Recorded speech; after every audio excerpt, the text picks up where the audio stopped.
o título deste livro é O Tesouro, de Manuel António Pina. Ouçam com atenção. Há muitos anos, no tempo em que os teus avós ainda andavam na escola, num país muito distante, vivia um povo infeliz e solitário, vergado sobre o peso de uma misteriosa tristeza. O céu era alto e azul, os campos férteis, o mar e os rios cheios de peixes e de vida, as cidades quentes e luminosas. Mas as pessoas que passavam olhavam umas para as outras com os olhos muito tristes e caminhavam apressadamente, sumindo-se dentro das suas casas. E quando se encontravam umas com as outras, nos cafés, nos empregos, na rua, falavam baixo, como se alguma coisa, um segredo terrível, as amedrontasse. E aqui vão as pessoas caminhando muito tristemente no país das pessoas tristes. Quem, vindo de outras terras, chegava ao país das pessoas tristes, não compreendia. As pessoas eram boas e afetuosas e aparentemente só tinham motivos para serem felizes. Mas quando lhes faziam perguntas, as pessoas afastavam-se e não respondiam ou mudavam delicadamente de assunto, pedindo desculpa. Às vezes, porém, os visitantes demoravam-se mais tempo e depressa faziam amigos, porque era muito fácil fazer amigos naquele país. E esses amigos levavam-nos então às suas casas e, depois de terem trancado bem as portas e fechado todas as janelas, revelavam-lhes o segredo da sua tristeza. Contavam-lhes que o povo daquele país tivera um dia um imenso e belo tesouro e que alguém lhe o roubara. E que era um tesouro tão grande e tão valioso que sem ele não podiam ser felizes. Um tesouro? Perguntavam os visitantes muito surpreendidos. Sim, um tesouro. A liberdade. A liberdade? Um tesouro?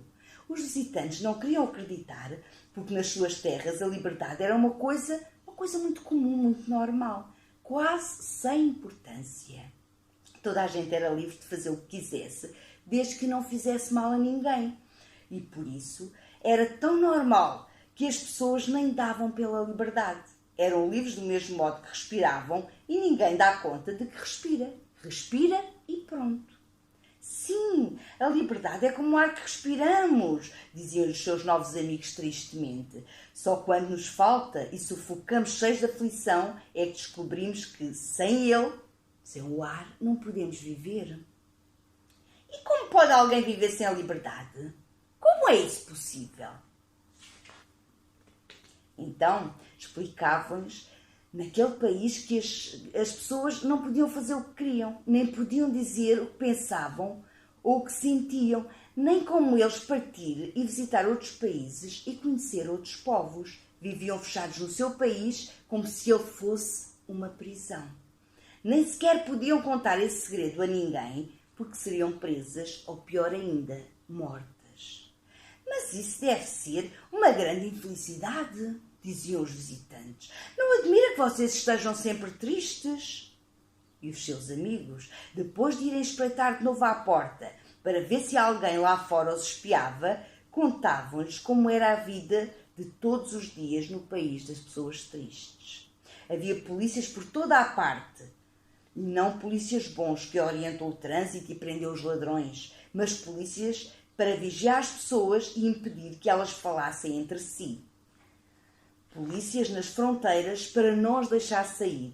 Até polícias que abriam as suas cartas e ouviam as suas conversas para descobrir o que diziam e o que pensavam.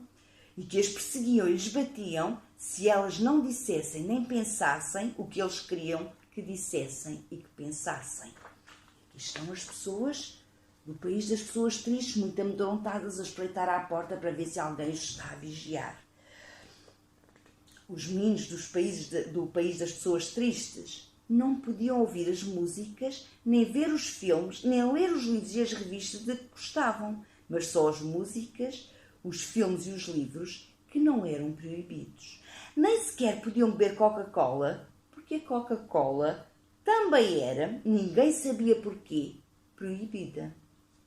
As raparigas e os rapazes não podiam conversar nem conviver uns com os outros e tinham de andar em escolas separadas e brincar em recreios separados por muros e por grades. As raparigas não podiam vestir calças nem andar sem meias. Era também proibido. Os rapazes, quando cresciam, eram mandados para horríveis guerras em países longínquos e obrigados a matar gente que não conheciam e que nunca lhes tinha feito mal nenhum. E muitos deles morriam por lá, nesses países longínquos, ou regressavam doentes. Mas porquê é que vocês não votam em governantes que acabem com todas essas coisas más e que vos restituam a liberdade, o vosso tesouro? Estranhavam os visitantes. Porque nós também não podemos votar. Era espantoso. Não podem votar. Então como escolhem os vossos governantes? Mas nós não escolhemos os nossos governantes. Não. Então quem os escolhe? Pois ninguém sabe. Quem ouvia estas coisas ficava muito inquieto e subitamente o seu coração enchia-se também de tristeza e de amargura. O sol já não lhes parecia tão quente, nem o céu tão transparente e tão azul.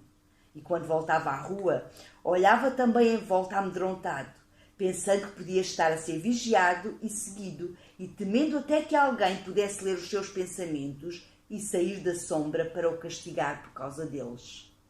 E, de regresso ao seu país, compreendia então como a sua liberdade era afinal um tesouro muito valioso. E a partir daí passava a velar por ele como por um bem raro de que a sua felicidade e a sua própria vida dependiam, lembrando-se muitas vezes dos amigos que tinham deixado sós e infelizes no país das pessoas tristes.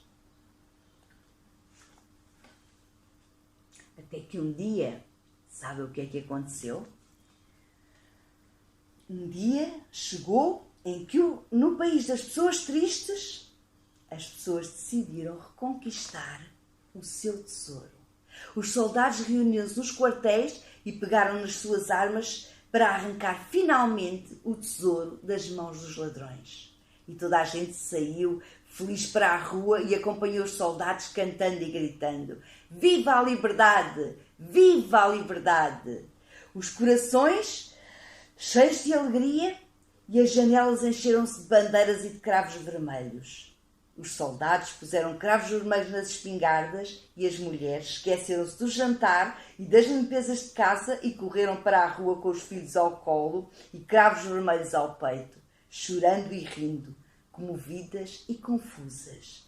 As pessoas que tinham sido expulsas e obrigadas a refugiar-se longe regressaram. As portas das cadeias abriram-se e os presos, que não tinham feito mal a ninguém, voltaram para as suas casas. Os jovens vieram da guerra, felizes por estar de novo rodeados dos amigos e abraçar os pais e os irmãos.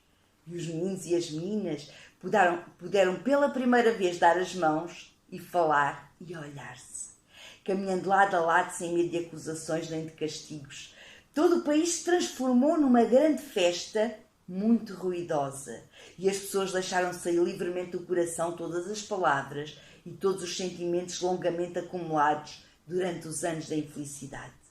Era o dia 25 de Abril e porque foi nesse dia que aquele povo recuperou o tesouro da liberdade, esse dia passou para sempre a chamar-se Dia da Liberdade.